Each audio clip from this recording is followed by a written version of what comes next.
Thank you, Madam Chair. I do appreciate the amendments that were added to this. I think it did help it. But along some of the lines that I just heard discussion of, in the circles that I operate in, when we need somebody to carry, and that does become an issue in some of my circles.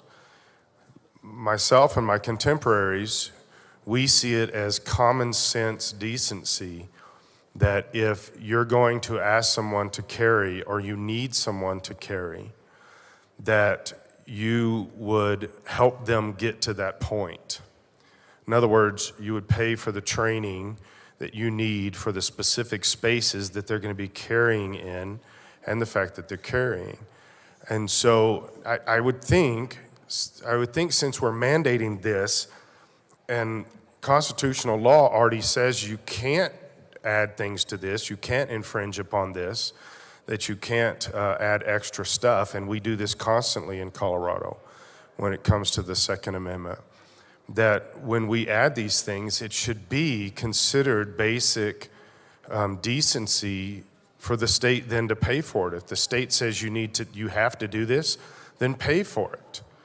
Why are we making it difficult or impossible for people to exercise their Second Amendment right? This is where the don't infringe upon this falls into the category. Any of these categories you add to this, you got to have this waiting period, you got to pay this fee, you got to do this stuff. These are infringing upon the right of a person to carry. And we are allowed by the Constitution to keep and bear arms. These are infringements upon this. I could almost understand this because I don't think it's bad for people to be trained. Like I said, in some of the circles that I work in, we do expect people to be trained to accomplish certain things within those contexts. But we make it possible for them to do that in such a way that it doesn't infringe upon their ability to exercise their Second Amendment right with no infringement. So why would we allow the state to do this to this? This is against the law. It's against the Constitution, and we're going to make a law that the Constitution says we're not allowed to make the law.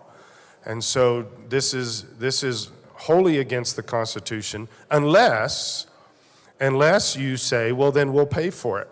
And I can get out the Constitution and read where it actually says, shall not make any law. And that's what we're doing.